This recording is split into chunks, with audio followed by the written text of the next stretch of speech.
오늘 본문에서 하나님께서는 하나님의 형상대로 사람을 창조하셨다고 말씀하고 있습니다. 여러분, 여기서 하나님의 형상이란 어떠한 모습을 일컫는 말일까요?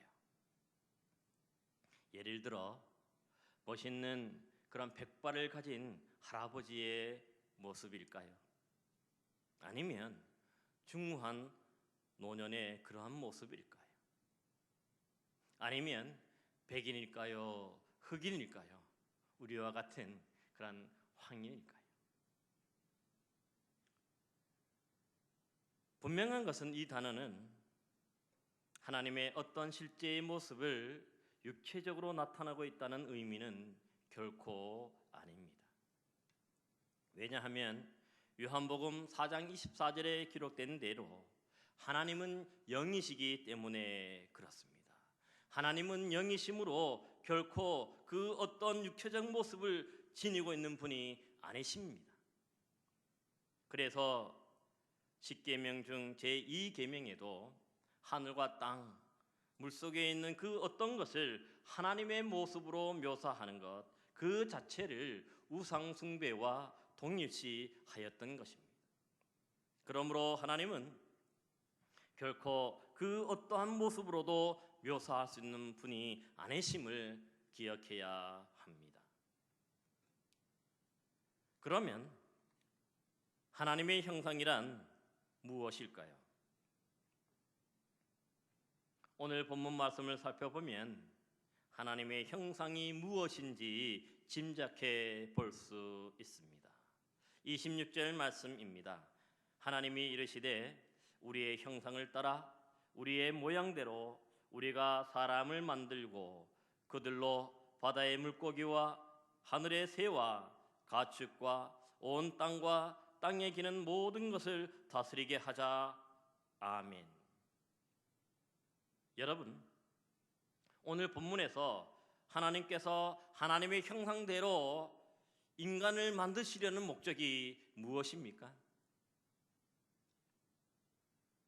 본문의 전후 문맥을 살펴보면 본문에서 하나님의 형상대로 사람을 만드시려는 궁극적인 이유는 바로 이 다스리게 하자 하는 단어에 초점이 맞추어져 있습니다. 그러니까 하나님은 하나님의 형상대로 우리 인간을 만드셔서 이 세상을 다스리는 존재로 세우기 원하셨다는 것입니다. 그러므로 하나님의 형상은 하나님의 그 다스리는 모습이 바로 하나님의 형상인 것입니다. 우리는 이러한 사실을 통해서 사람들이 하나님이 창조하신 이 세상을 아름답게 잘 다스릴 때 그 다스림을 통해 보이지 않는 하나님의 형상이 세상에 보여지게 되는 것입니다. 따라서 하나님의 형상으로 창조된 저와 여러분은 이제 이 하나님의 창조 세계를 잘 다스려야 할 줄로 믿습니다. 그리할 때 저와 여러분들을 통해 보이지 않는 하나님의 형상이 세상에 보여지게 될 줄로 믿습니다. 그러면 다스린다는 것은 구체적으로 어떻게 하는 것입니까? 일반적으로 다스린다는 것은 지배하고 군림하는 것을 뜻합니다. 그래서 옛날의 왕이나 지금의 대통령이 한 나라를 다스린다고 할 때 그것은 백성들 위에 군림하고 지배하는 절대 권력을 뜻하는 것입니다. 열왕기상 21장에는 북이스라엘 아합 왕 시대에 있었던 나봇의 포도원 사건이 기록되어져 있습니다. 여기에 보면 아합 왕은 자신의 왕궁에서 가까운 곳에 위치하고 있었던 기름진 나봇의 포도원을 자신의 채소밭으로 삼으려고 탐을 내고 있었습니다. 그러나 내 조상의 기업을 왕에게 주기를 하나님이 금하신다는 유대인의 전통에 따라 나봇은 결코 이 포도원을 왕에게 양도하거나 팔 생각을 전혀 하지 않았습니다. 그래서 아합은 이 일로 인하여서 답답하고 근심하여서 식사도 하지 않았다고 하였습니다. 그러자 그 못된 왕비인 이세벨이 이제 아합 왕에게 말합니다. 왕이 지금 이스라엘을 다스리나이까? 중요한 것은 이세벨이 지금 왕의 다스림을 언급하고 있습니다. 그리고는 되지도 않는 이유를 들어서 나봇을 돌로 쳐 죽이고 강제로 그 포도원을 빼앗아서 차지하는 것을 보게 됩니다. 여러분, 이 모습이 다스림입니까? 이렇게 자기의 탐욕과 이익을 위해서 무자비하게 생명을 죽이고 또 모함함으로 강제로 빼앗는 것은 결코 다스림이 아닙니다. 이 다스림을 통해서는 결코 하나님이 보여줄 수가 없고 오히려 이세벨과 같은 모습을 통해서 사탄의 형상이 보여지는 것 아닙니까? 이들의 악한 다스림, 이러한 왜곡된 다스림을 통해서 사탄의 형상이 나타나므로 백성들의 소중한 생명을 빼앗고 죽음으로 내몰았던 것입니다. 그렇습니다.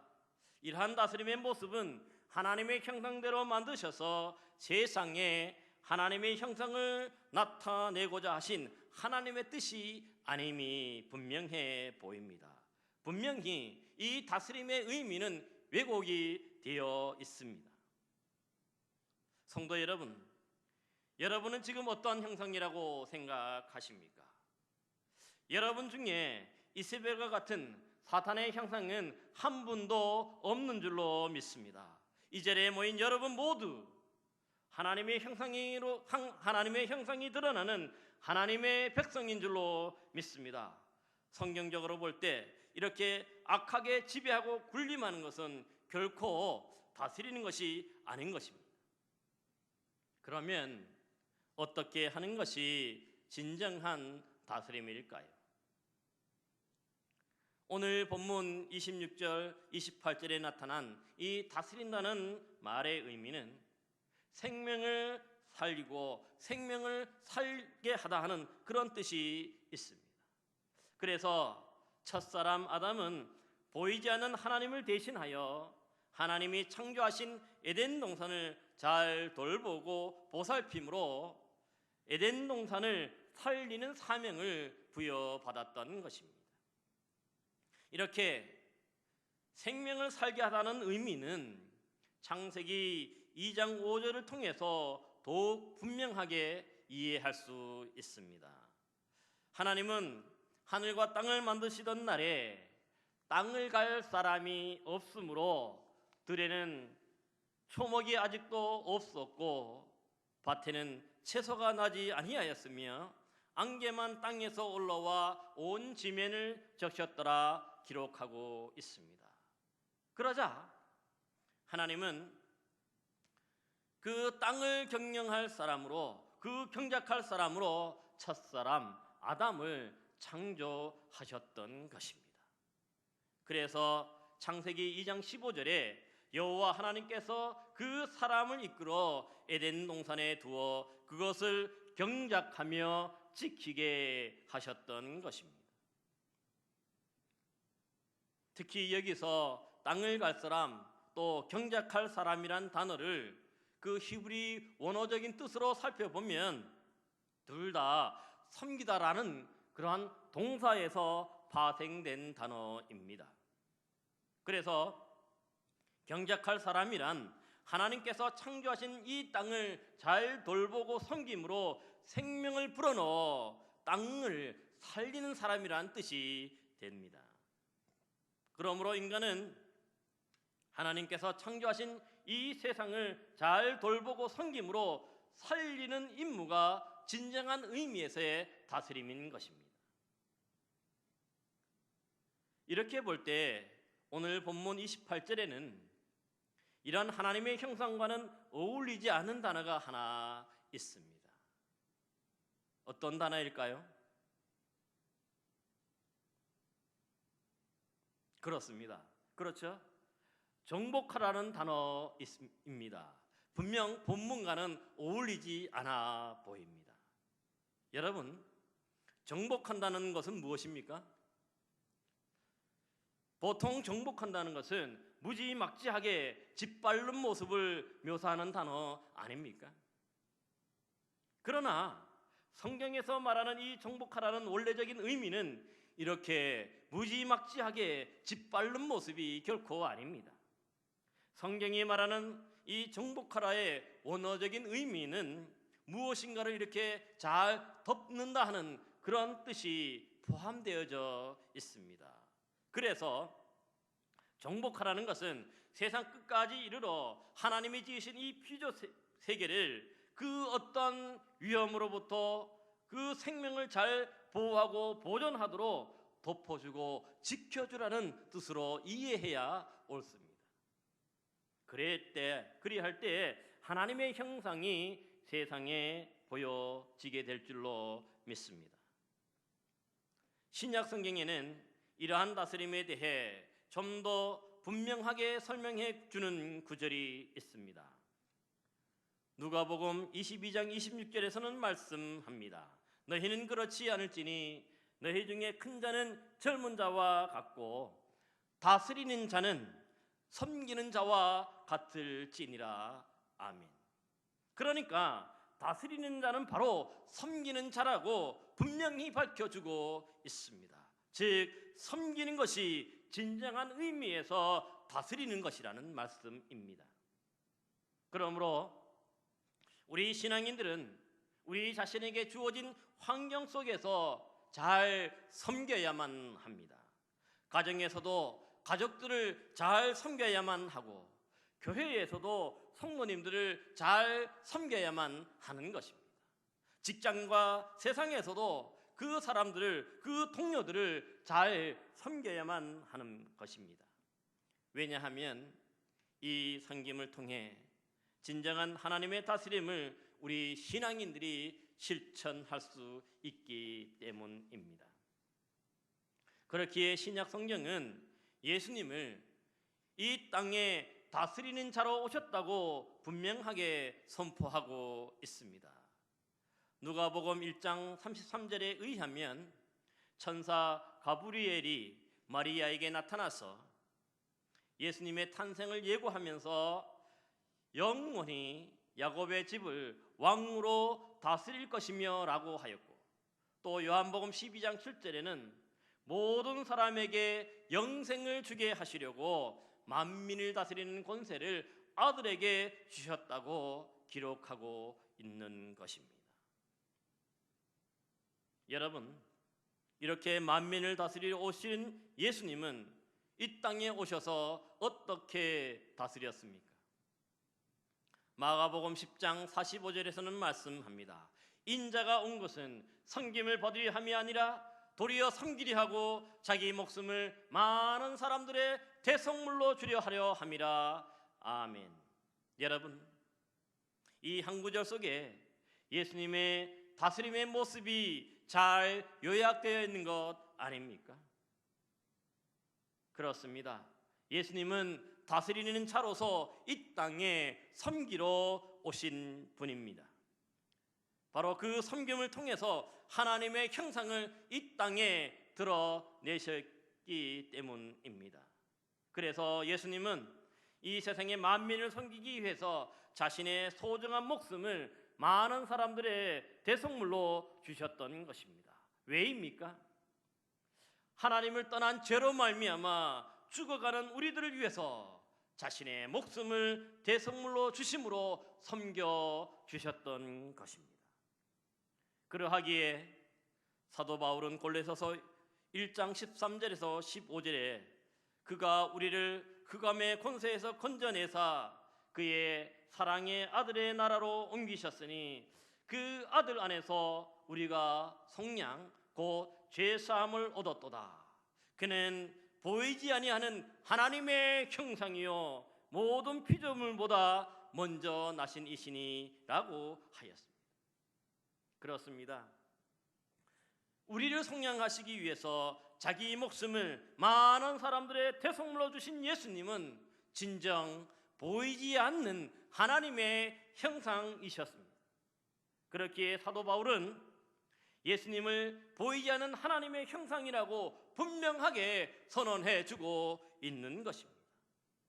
이렇게 예수님의 다스림은 하나님의 형상으로서 자신을 희생함으로써 우리를 살리셨고 섬기셨던 것입니다. 이 섬김을 통해 보이지 않는 하나님의 형상이 세상에 보여지게 된 줄로 믿습니다. 이러한 다스림의 극치를 보여주는 성경 말씀이 또 있습니다. 누가복음 12장 37절에서는 말씀합니다. 주인이 띠를 띠고 그 종들을 자리에 앉히고 나와 수종 들리라. 여러분, 우리의 생각으로는 종이 주인을 섬기는 것이 지극히 당연한 일입니다. 그래서 종이 주인을 섬겨야지, 주인이 종을 섬긴다고 하는 것은, 종이 주인을 섬긴다고 하는 것은 결코 상상할 수 없는 불가능한 일입니다. 그러나 하나님의 나라에서는 종이 주인을 섬기는 것이 아니라 주인이 종을 섬기는 그러한 나라라고 말씀하고 있습니다. 그러니까 하나님의 나라는 섬김의 역전이 일어나는 나라입니다. 따라서 하나님 나라의 모형인 교회를 통해서 이런 섬김의 역전이 일어나야 할 줄로 믿습니다. 바로 이 섬김을 통해서 하나님의 형상이 나타나기 때문입니다. 그런데 오늘날 우리 신앙인들에게서 이러한 섬김의 모습이 많이 왜곡되어 있습니다. 즉, 오직 끝없는 인간의 탐욕으로 서로를 지배하려고 하고 군림하려고 하고 있습니다. 잘못된 다스림이 판치고 있는 것입니다. 악한 다스림이 판을 치고 있는 것입니다. 그래서 어떻게든 치열한 경쟁 사회 속에서 살아남기 위해 섬기기는커녕 서로 짓밟아야 하는 것 아닙니까? 저 사람이 없어야 내가 승진하고, 또 저 사람이 없어야 내가 1등을 하게 되고, 또 저 사람이 없어져야 내가 더 많은 이익을 남길 수 있게 되는 것 아닙니까? 그래서 서로 많은 거짓말을 내뱉게 되고 또한 부정직한 모습을 보이게 되는 것은 아닐까요? 사실 우리나라 정치계를 비롯한 법조계 또 재계 등 사회 지도층 인사들을 보면 기독교인들이 참 많습니다. 이들은 분명 교회에서는 좋은 하나님의 자녀요, 하나님의 백성일 것입니다. 그러나 진정 이 사회 속에서 그들에게서 하나님의 형상이 나타나고 보여지고 있다고 생각하십니까? 오히려 이런 모습보다는 주로 탐욕과 곤모술수, 거짓말 등 나쁜 모습만 나타나는 것 아닙니까? 그래서 교회와 신앙인들이 사회로부터 더 욕을 먹게 되는 것 아닐까요? 우리는 종종 세상 사람들로부터 믿는 사람들이 더하다는 말을 듣습니다. 여러분, 왜 신앙인들이 이러한 말을 들어야만 합니까? 우리 신앙인들이 정말 좋은 모습을 보여주었다면, 하나님의 형상을 드러냈다면 이런 소리를 들을 이유가 없잖아요. 그러나 우리가 이런 소리를 듣는 이유는 분명 우리 가운데서 그 누군가가 잘못된 모습, 나쁜 모습을 보여주었을 것입니다. 그래서 신문이나 뉴스를 통해서 접하게 되는 것은 하루가 멀다 하고 교회의 온갖 나쁜 모습들이 보도되고 있습니다. 아마도 세상 사람들의 눈에는 일반 사람들과 우리 교인들이 함께 잘못을 해도 오히려 교인들을 더 크게 보도하고 부각시키는 경향이 있습니다만, 그렇다 할지라도 정말 너무나도 잘못된 일들이 많이 일어나는 것 또한 사실이라고 생각해 봅니다. 저는 이런 보도를 접할 때마다 너무나도 마음이 아픕니다. 여러분, 이제 우리 신앙인들이 정말 하나님의 형상을 세상에 보여주어야 하지 않을까요? 예수님의 십자가의 도를 본받아 우리 신앙인들도 세상을 섬겨야 하지 않겠습니까? 제가 심우했던 모 교회에서 있었던 일입니다. 멀리 온양온천 부근에서 사시는 어떤 은퇴하신 권사님이 한 분 계셨습니다. 그렇지만 그분은 항상 9시 예배에 빠지지 않고 참여해서 예배를 드리시곤 하였습니다. 그리고는 11시 예배에 또 참석하게 되시는데 이때는 본당이 아닌 영유아들로 가득 차 있는 잠옷실에서 두 번째 예배를 드리시곤 하였습니다. 이 권사님은 잠옷실에서 예배를 드리는 이 젊은 부부들이 예배를 더 잘 드리게 하기 위해서 아이들을 돌보아 주시는 분이었습니다. 그래서 권사님은 부모님을 대신해서 아이들을 안아주고 또 아이들이 떠들거나 울면 자신의 주머니에서 뭔가를 꺼내어 아이들의 입에 넣어주곤 하였습니다. 그것은 바로 막대 사탕이었습니다. 그러면 아이들은 이상하게도 모두 조용해집니다.